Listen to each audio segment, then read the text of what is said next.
Drawing রুমে যাওয়ার সুযোগ হয়েছে, তাদের বেডরুমে যাওয়ার সুযোগ হয়েছে, গিয়ে দেখি বিশাল বড় বড় স্ক্রিনে মাওলানা মিজানুর রহমান আজারি সাহেবের আলোচনা শুনতেছে ওরা। সুবহানাল্লাহ বলবেন না? আমি অনেক অসংখ্য ইয়াং এলিট সোসাইটির, আপনারা যারা ধার্মিক তারা তো আছেনই, যারা এলিট সোসাইটির, যারা ইংলিশ মিডিয়ামে পড়াশোনা করতো, যাদের চলাফেরা হিপ হপ মানে স্টাইলের, এই হিপ হপ টাইপের যাদের চলাফেরা, তাদের বেডরুমে আজারি সাহেবের আলোচনা। তাদের অনেকেই স্বপ্ন দেখে, শুধু স্বপ্ন নয়, তাদের ছেলে মেয়েদেরকে মাদ্রাসায় ভর্তি করাচ্ছে। সবারই স্বপ্ন। আমি কত সেলিব্রিটি দেখেছি, সিনেমা জগতের অনেকে বলছে আমি আমার সন্তানটাকে আজারি বানাতে চাই, ঠিক কিনা? আমি বললাম এটা কি আমাদের দেশের জন্য ভালো না? এই যে সিনেমা পাড়ায় আপনারা দেখেন, এদের সিনেমা নাকি বন্ধ হয়ে গেছে, আমি জানি না, তাই না? ইউটিউব খুললেই দেখবে এখন আলেম ওলামাদের আলোচনা, তাই না? এইটা অনেকে কয়েছে। আল্লামা সাইদি রহমাতুল্লাহ আলাইহি, আল্লাহ তাকে জান্নাতের সর্বোচ্চ মাকাম দান করুন।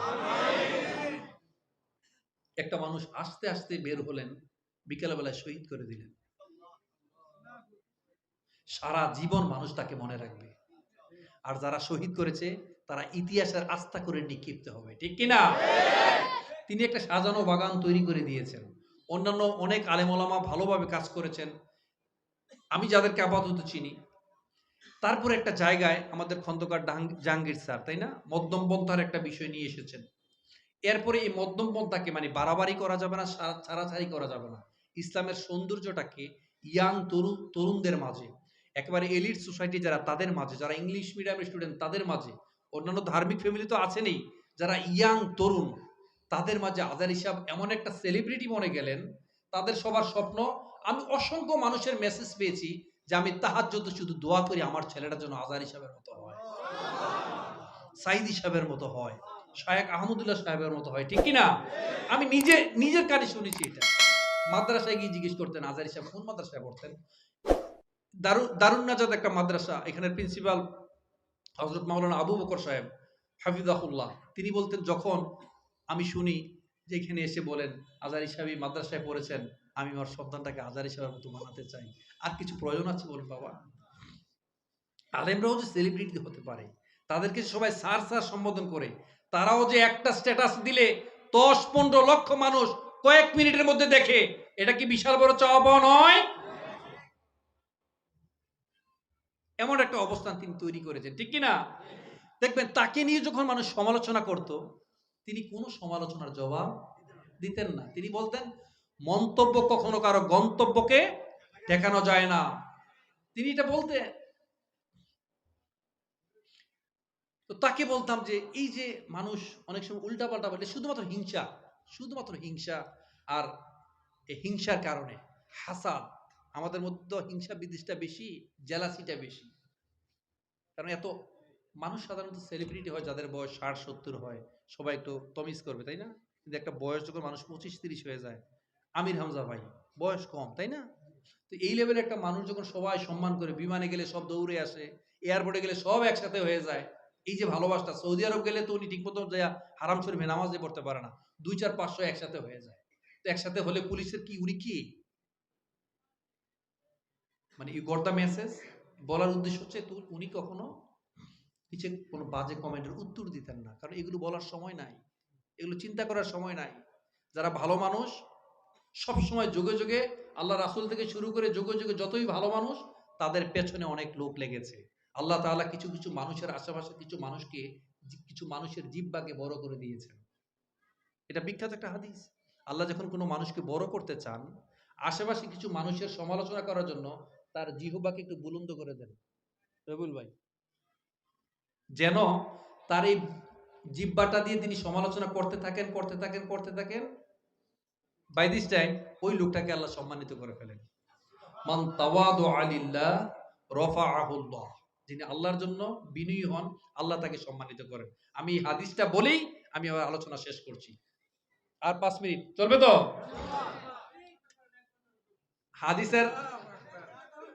হাদিসের কোথায় আসছি, কোন পর্যায়ে আসছি? আপনি হকের উপর আছেন, সে আপনার পুকুরে বিষ দিয়ে আপনার মাছ মেরে ফেলেছে, আপনি তাকে শহীদ করে দেওয়া দরকার না? আপনি হকের উপর যেন আপনি তর্ককে পরিহার করেছেন, আল্লাহ তাআলা বলেছেন ওই ব্যক্তির জন্য জান্নাতের আঙ্গিনে আমি বিশাল বড় একটা বাড়ি তৈরি করে দেওয়ার নিশ্চয়তা প্রদান করলাম। সুবহানাল্লাহ, মনটা ভরে নাই। আরেকজন মানুষ, he is just kidding, he is making A jokes, তিনি কৌতুক করছেন। কৌতুক বলতে মানুষ হাসায় না? মিথ্যা কথা বলেই তো হাসায় নাকি? তিনি কৌতুক করছেন বাট মিথ্যা কথা বলছেন না। মিথ্যা পরিহার করে ধ্বংস ওই ব্যক্তির জন্য যিনি মানুষকে হাসানোর জন্য মিথ্যা কথা বলেন। আসরের পরে যিনি মিথ্যা কসম কাটেন, তার জিনিসপত্র বিক্রি হওয়ার জন্য যদি মিথ্যা কসম কাটে, তাদের জন্য ধ্বংস। তা আপনি মানুষকে হাসাচ্ছেন কিন্তু আপনি মিথ্যা কথা বলছেন না। আল্লাহ তাআলা বলছেন জান্নাতের মাঝখানে তাকে আমি একটা বিশাল বড় বাড়ি নির্মাণ করার নিশ্চয়তা, একটা গ্যারান্টি প্রদান করছি। আর ফাইনালি আল্লাহ তাআলা বলেছেন আল্লাহ রাসূলের মাধ্যমে, যার আচরণটা সুন্দর হয়েছে, যিনি সুন্দর আচরণের অধিকারী হয়েছেন, যিনি বিনয়ী হতে পেরেছেন, মানুষকে জুলুম জালিমের মতো অত্যাচার করেন না, মানুষের হক নষ্ট করেন না, মানুষকে কথায় কথায় কষ্ট দেন না। আমরা তো অনেক সময় করি কি, কথায় কথায়, এই যে কথায় কথায় এটা কি বলেন, পিঞ্চিং বলি আমরা, আপনারা কি বলেন, টিটকারি বলেন নাকি, ইয়ারকি বলেন না? এটা কিন্তু খুব বাজে একটা গুনাহ ভাই। দুইটা অঙ্গ, আল ফামু ওয়াল ফারজ, মুখ এবং লজ্জাস্থানটাকে যদি নিয়ন্ত্রণে রাখতে পারেন, অনেক কিছু নিয়ন্ত্রণে রাখতে। একটা বিখ্যাত হাদিস বলি সংক্ষেপে, এটা আমরা হুটহাট করে মন্তব্য করে ফেলি না, হুটহাট করে কমেন্ট লিখে ফেলি না, করি কিনা? আমাদের অভ্যাস তো এটা, তাই না? ধরেন যে আরে হয়েছে বলি না, আরে স্বার্থপর লুবি মানুষ বলে ফেলি না আমরা, বা কমেন্ট করে ফেলি না। বিশ্বাস করে হাদিসটা মাথায় রাখবেন, খুব ভয়াবহ। হুটহাট করে কোনো মন্তব্য করবেন না, হুটহাট করে মুখ থেকে কোনো কথা বের করবেন না। আপনি মুখ থেকে হুটহাট করে কোনো কথা বের করেছেন, আল্লাহ রাসূল সাল্লাল্লাহু আলাইহি সাল্লাম বলেছেন একটা মানুষ জান্নাতে চলে গিয়েছে আর বড়জোর 1 বিঘা অথবা 1 হাত বাকি আছে, সে এমন কথা মুখ দিয়ে উচ্চারণ করে আল্লাহ তাআলা তাকে জান্নাতের কাছ থেকে ছুঁড়ে জাহান্নামে ফেলে দেয়।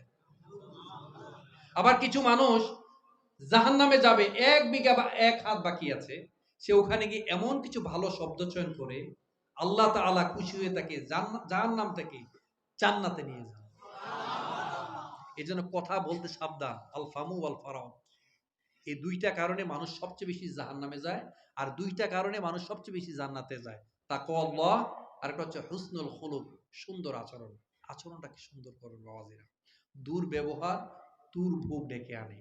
এটা যদি কাবাগরের ইমামও হয়, সে যদি দুর্ব্যবহার করে থাকে, মানুষের কাছে যদি ক্ষমা না চাইতে পারে, today or tomorrow he will have to suffer in the long run. তাকে পরিণামে ভুগতে হবে বাবাজিরা। Today or tomorrow you will have to suffer in the long run. আপনাকে পরিণামে ভুগতে হবে।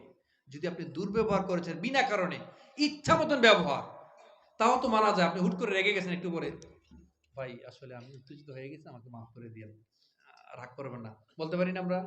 বলতে পারলে তো আপনি ক্ষমা পাবেন। কিন্তু বিশ্বাস করেন, আপনি এগুলাকে কিছুই মনে করেন নাই, আপনি যা ইচ্ছা তাই ব্যবহার করেন। আরেক দল আছে বাহির একবার নমনম চুপচাপ ভয়ে, ঘরে এসে বউর সাথে মারাত্মক ব্যবহার আছে না? একদিন 2 দিন জমতে জমতে জমতে জমতে, বিশ্বাস করেন। আবার অনেকে তো যদি কোনো কোনো ভাবে যদি একটু পাওয়ারে যেতে পারে, তাহলে তো হয়েছে আর কি, দরাকে সরাগান করা, ঠিক আছে? রক্তের ঋণ রক্ত দিয়ে শোধ করতে হয়, খেয়াল রাখবেন।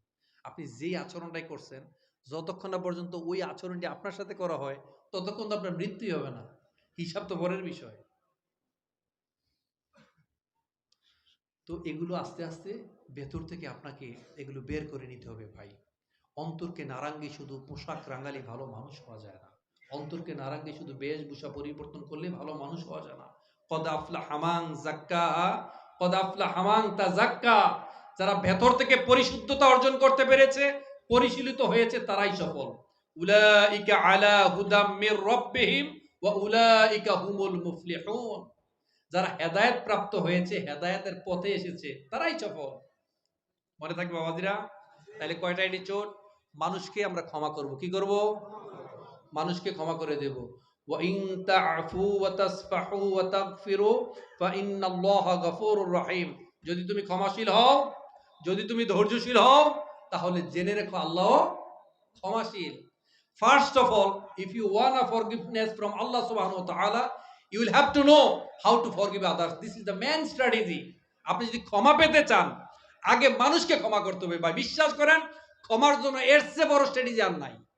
আপনি ক্ষমা পেতে চাইলে দোয়ার সিস্টেম শিখাই দেন। প্রথমে আল্লাহর প্রশংসা করবেন। কি করবেন? আল্লাহর প্রশংসা করবেন। এরপরে মানুষের জন্য দোয়া করবেন। আল্লাহ, এই বিখ্যাত হাদিসটা বলে আমি শেষ করে দিচ্ছি। আপনি যখন দোয়া করবেন, আল্লাহ আমার এই ভাইরে তুমি ভালো করে দেন, তার রিজিককে প্রশস্ত করে দেন, তার সন্তানটাকে আল্লাহ রিজিকের পথে আনেন, ভালো মানুষ হিসেবে তৈরি করেন, তাকে সুস্থ করে দেন। দোয়াগুলো আরেকজনের জন্য করেন নাই? করছেন কিনা? সায়েন্সও দেখেন, কোরআনের সাথে সাথে সাথে সায়েন্সকে মিলিয়ে দেখবেন। আপনার থ্যালামাস হাইপোথ্যালামাস আছে, চিন্তা করে এরা, আচ্ছা ও ভালো, এর রিজিক বাড়াতে হবে, এর সম্পদে বরকত দিতে হবে, তাকে সুস্থ বানাতে হবে, তার ছেলে মেয়েদের একটা চাকরির ব্যবস্থা বা একটা বিয়ের ব্যবস্থা। ও আচ্ছা, আগে নিজের দিক থেকে নয় কেন? আল্লাহ তাআলা ওই তার মাথার কাছে একজন ফেরেশতা নিয়োগ করে দেন, সে সারা রাত্রে দোয়া করতে থাকে, আল্লাহ আমার আপনার এই বান্দা, সে তার অন্য ভাইয়ের জন্য দোয়া করেছে, এই প্রত্যেকটা দোয়া আগে তার দিক থেকে কবুল করা হোক। এইবার যদি আপনি চিন্তা করেন, আল্লাহ তার একটা হাত কাটান, তার সম্পদটাকে নষ্ট করে দেন, তার মেয়েটাকে শেষ করে দেন, তাহলে ফেরেশতা কি দোয়া করবে? দোয়াগুলো আগে নিজের দিক থেকে। তো ডিসিশন ইজ ইয়োরস, আপনি কি ভালো থাকবেন না খারাপ থাকবেন? আল্লাহ তাআলা সবসময় বলেছেন, আমি তো তোর পথ দেখিয়েছি, তাই না? আমি তোমাকে পথ দেখিয়েছি। ইন্না হাদাইনাহুস সাবিল, ইন্না হাদাইনাহুস সাবিলা, আমি এমনভাবে পথ দেখিয়ে দিয়েছি যেন তুমি না হারাও। তো যারা এত কিছু শোনার পরেও, এত পথ দেখার পরেও, কোরআন হাদিস পৃথিবীতে আসার পরেও যারা পথ দেখতে চান না, আল্লাহর ধরেই নিয়েছেন, সে নিজে জাহান্নামের আগুনে পুরার জন্যই মনস্থির করেছে। কথা যা বলেছি, প্রত্যেকটা কথা আমি আমার সংশোধনের জন্য বলেছি।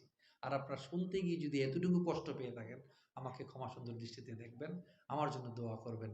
সুবহানাকা আল্লাহুম্মা ওয়া বিহামদিকা আশহাদু আল্লা ইলাহা ইল্লা আনতা আস্তাগফিরুকা ওয়া আতুবু ইলাইক।